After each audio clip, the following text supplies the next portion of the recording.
Welcome back to the broadcast. You're watching WION The World is One. This is Speed News. Let's get started.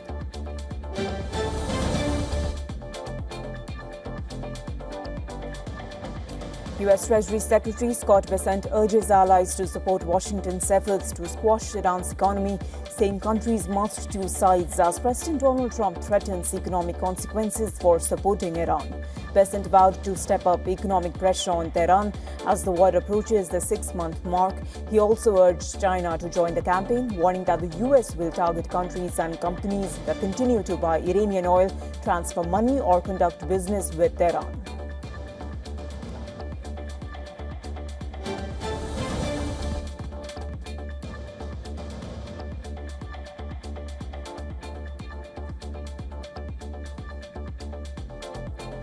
Iranian Foreign Minister Abbas Araghchi has rejected threats of U.S. economic and trade sanctions, describing them as economic terrorism and crimes against humanity. Tehran says the proposed measures would hurt ordinary Iranians and would not deter Iran from defending its national interest. In a post on X, Araghchi said the U.S. pressure campaign threatens global economic stability and national sovereignty. He also accused Washington of using the so-called economic D-Day to shift attention away from its rising debt and interest cost.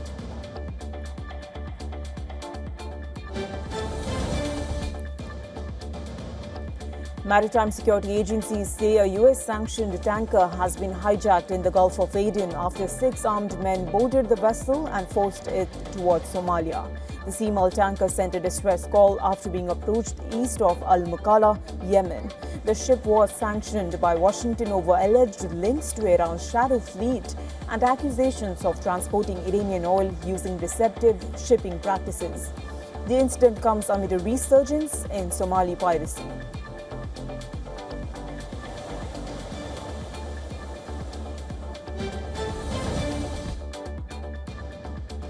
Syrian Kurdish leader Mazloum Abdi has said the integration of Kurdish civil, military and administrative institutions into Syria's state structures is complete. The announcement follows months of negotiations under a January agreement with Damascus that called for the full integration of Kurdish institutions into the Syrian state. The move marks the end of the Kurdish self-rule project and a new phase in relations with Damascus. Abdi has said Kurds will now focus on securing their rights through Syria's constitutional framework.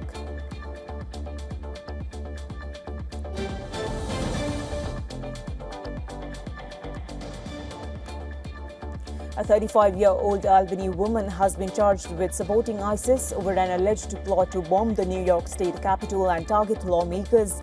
Federal authorities say Jessica Bowie conducted surveillance of the Capitol, sought an explosive device and a handgun, and pledged allegiance to ISIS. The FBI says the alleged plot was foiled before any attack could take place. New York Governor Kathy Hochul said there was no specific credible threat to the Capitol.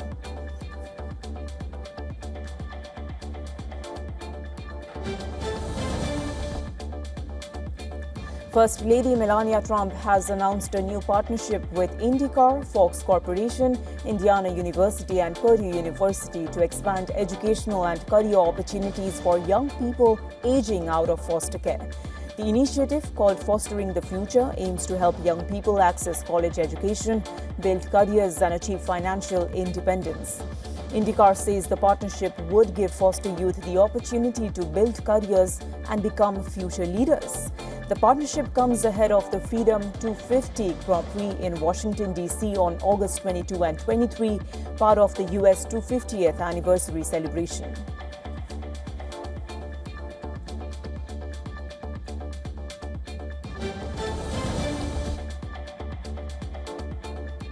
Former Pakistani Prime Minister Imran Khan has been taken back to Adiala jail after medical checks at Shifa International Hospital in Islamabad. The Pakistan government says doctors declared Khan medically fit after the court-ordered examination. Khan's party says his health has deteriorated in prison, including vision loss in his right eye. Khan was taken to the hospital under heavy security before being returned back to jail.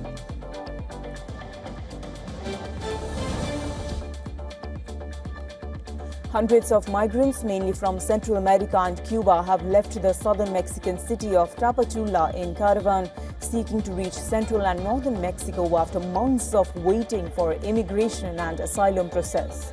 The group, known as Dreams Without Borders, includes migrants deported from the US as well as others who say they have been stranded in southern Mexico due to delays in immigration procedures.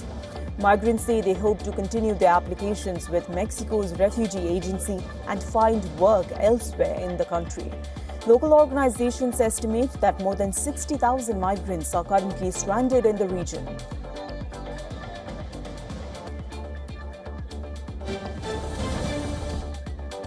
Ukrainian President Volodymyr Zelensky has urged allies to provide more Patriot missiles after a massive Russian air attack on Kyiv and the surrounding region killed at least 16 people and wounded dozens. Zelensky said Ukraine is ready to buy the interceptors as the country faces a critical shortage of air defense missiles. He said more Patriot missiles are needed to protect civilians from Russian ballistic attacks.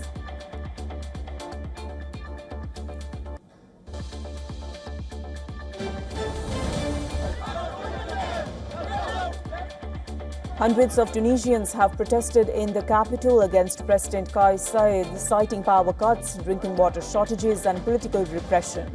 Demonstrators also demanded the release of political detainees as public frustration rose over living conditions and the government's policies.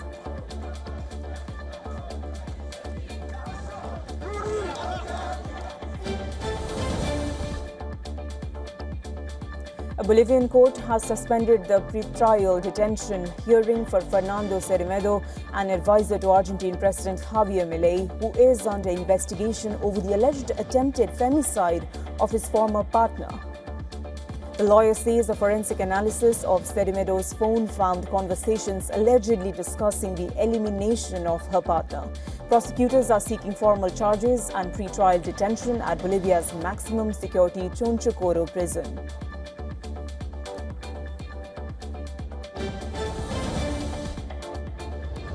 Thousands of Argentine workers, unions and residents have marched in Buenos Aires to protest rising household debt and the growing struggle to make ends meet. The protesters, part of a march of the indebted, marched towards the economy ministry, who are carrying banners and chanting against the country's economic conditions. Activists say millions of Argentines are turning to credit to cover basic expenses, with many falling behind on repayments. Protesters say high interest rates and easy access to digital loans are pushing more families deeper into debt.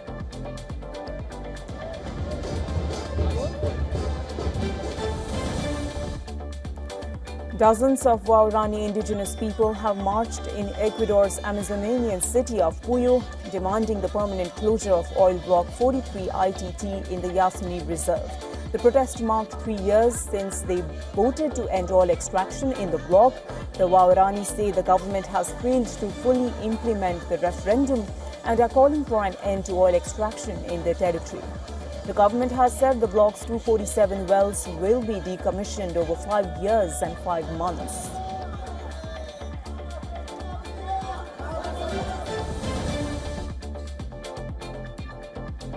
A Hong Kong court has found 2 activists guilty of inciting subversion over their role in organizing annual vigils marking China's 1989 Tiananmen crackdown. The activists were accused of encouraging others to organize or participate in acts aimed at subverting state power. Hong Kong Police's National Security Department welcomed the verdict, accusing the pair of spreading hatred against the Chinese Communist Party and the central government.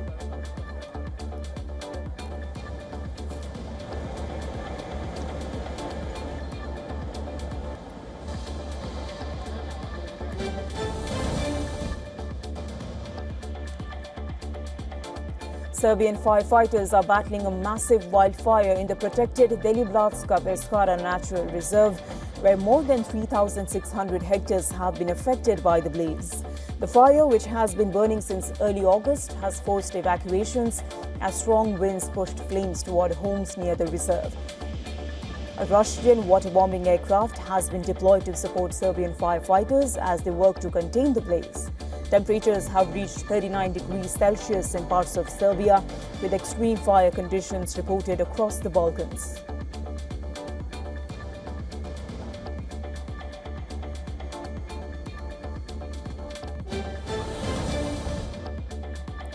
The death toll from devastating floods in southern China has risen to 159, with 10 people still missing. Typhoon Maisak has brought torrential rain and severe flooding to Guangxi, causing widespread damage and disrupting communities across the region.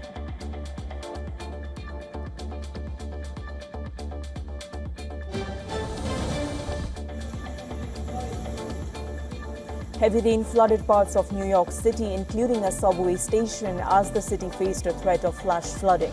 Video showed water pouring from the ceiling onto a subway platform, while passengers walked through puddles as the train waited to depart. Heavy rain also caused difficult travel conditions on city streets, with traffic and pedestrians navigating the downpour. New York City Emergency Management had urged residents to prepare for possible flash flooding and significant travel disruptions.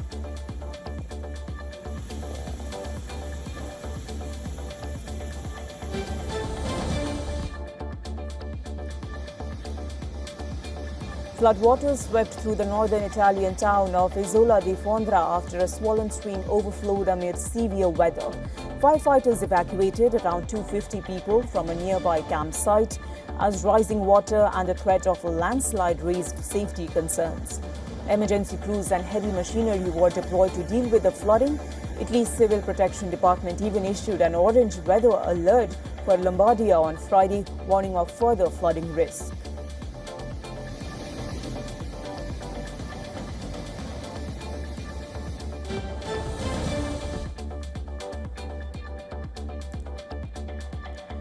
Chilean authorities have deployed army and navy personnel to support cleanup operations following mudslides and flooding in the northern city of Tocopilla.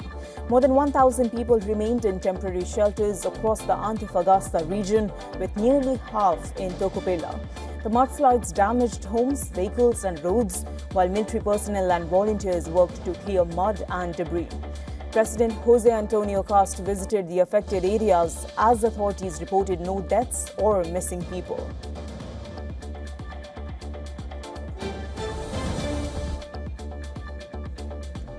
Updates from the world of business now. Oil prices were little changed Friday but headed for a second straight weekly gain as the US-Iran conflict continued disrupting West Asia supplies.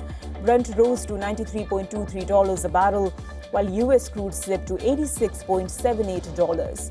Brent gained over 7% this week and US crude more than 8%.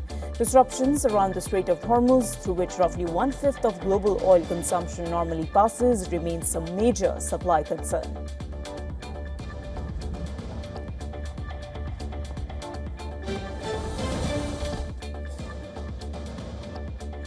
Asian shares were mixed on Friday but remained on track for weekly losses as rising US Treasury yields and higher oil prices weighed on sentiment.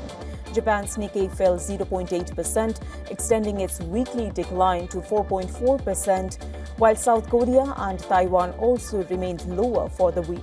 Higher global borrowing costs are challenging equity valuations, particularly the AI trade, ahead of Nvidia's earnings next week. Brent crude climbed more than 5% this week amid Gulf tensions, adding to inflation concerns.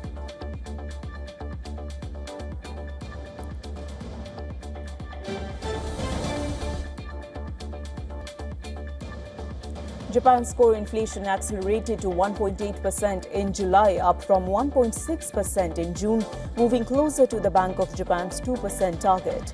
The increase was driven partly by higher import and crude oil cost amid a weaker yen and geopolitical tensions. A separate measure excluding fresh food and fuel rose 1.9%. The data is strengthening expectations that the Bank of Japan could raise its benchmark rate from 1% to 1.25% at its September 17 to 18 meeting. The central bank last raised rates in June, taking them to a 31-year high.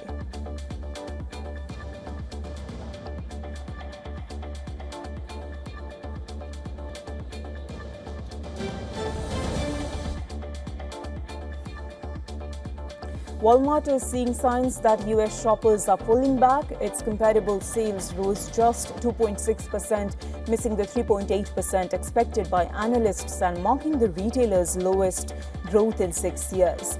Walmart shares plunged 9%, wiping more than $80 billion of its market value.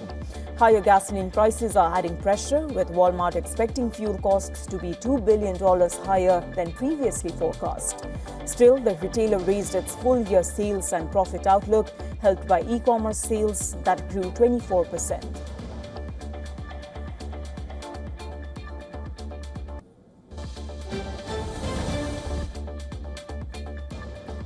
Switzerland and China have wrapped up negotiations on an updated free trade agreement aimed at deepening economic ties. Under the new deal, 99.8% of Swiss exports to China would enter duty-free. This is a major expansion from the current agreement. The pact also covers services, digital trade, customs procedures, rules of origin and economic cooperation. China is Switzerland's third-largest trading partner, with bilateral trade reaching around 46 billion Swiss francs this year. The agreement still needs legal review and ratification, with signing expected later this year.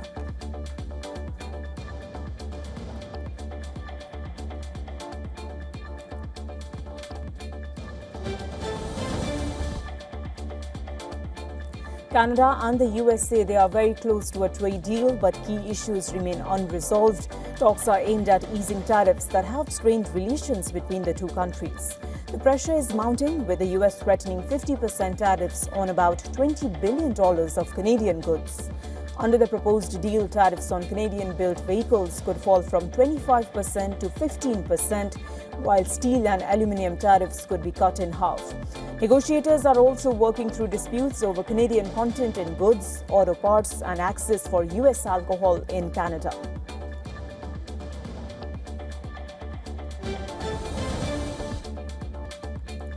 Anthropic is planning to give enterprise customers more control over their data when using its advanced AI models, according to Reuters.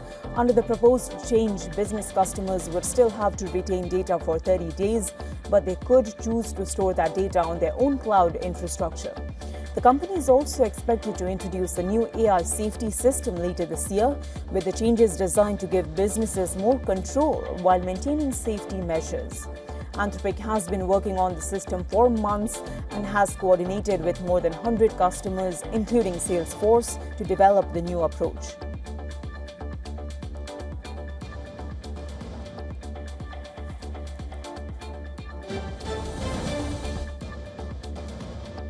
A U.S. federal judge has overturned part of the conviction of former Google engineer Linwei Ding, who was found guilty of stealing AI trade secrets.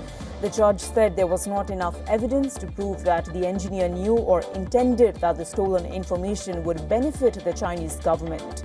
However, the judge said there was sufficient evidence to support the trade secrets theft convictions. The engineer was found guilty in January after prosecutors accused him of stealing thousands of pages of confidential information from Google. The stolen material included information about hardware and software used to train large AI models at Google's supercomputing data centers.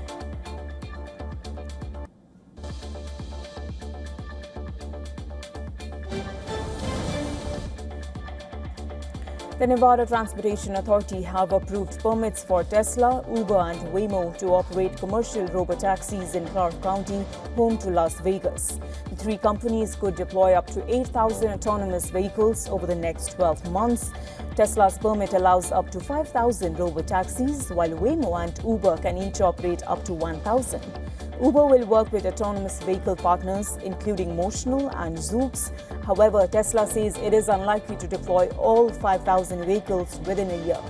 Its chief cybercab engineer said this will continue.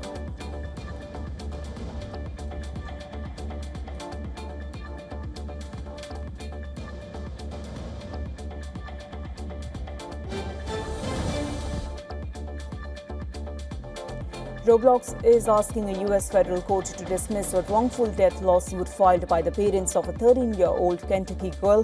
The parents of Audrey Hine sued Roblox after their daughter died by suicide in December 2024. The lawsuit alleges that harmful and violent content on Roblox and Discord contributed to her death. Roblox and Discord are now arguing that Audrey had agreed to their terms of service, which they say waived her right to sue. Court filings say some of those agreements were accepted when she was as young as 8 years old. The companies are using those agreements to argue that the lawsuit should be dismissed.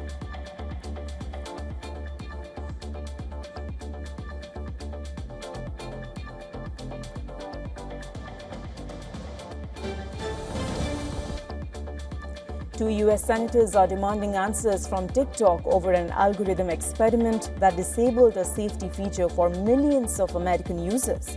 Senators Marsha Blackburn and Richard Blumenthal say TikTok intentionally withheld the safeguard from around 10% of its U.S. users, including minors, to study whether it affected user engagement. The safety feature was designed to reduce users' exposure to harmful content. The lawmakers' letter points to the case of 16-year-old Chase Naska, who was in the control group and later died by suicide. His feed had allegedly included large amounts of content about sadness, suicide, and loneliness. The senators are asking TikTok to identify employees who knew about the experiment and explain why minors were included in the control group.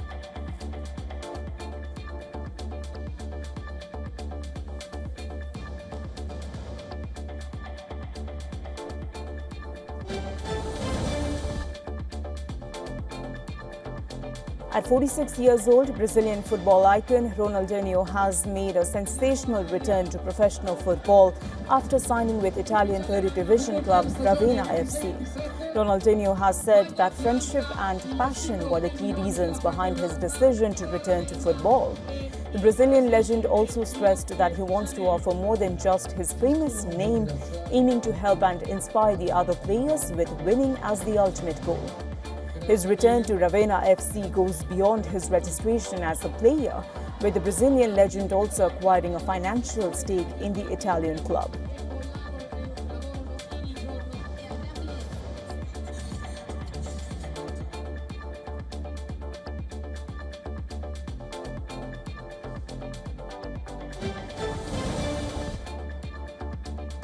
The Indian women's hockey team are through to the second stage of the World Cup. India secured a draw against England in the Netherlands to join their men's counterparts in the last 8.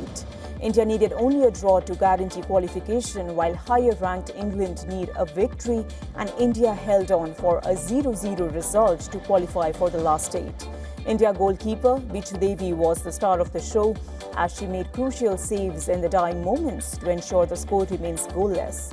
There were celebrations all around in the Indian camp after the final whistle. India will face defending champions Netherlands in the opening match of the second stage on Friday.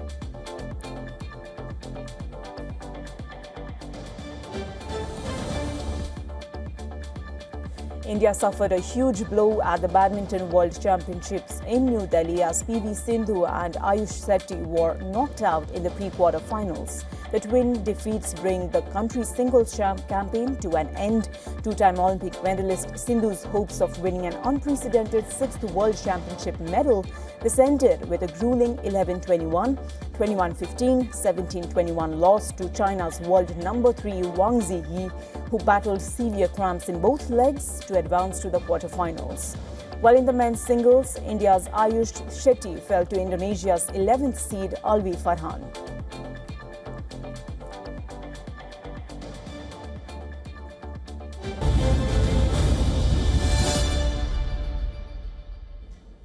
With that, we wrap up Speed News. More news and updates on the other side. Stay with us. Thank you for watching.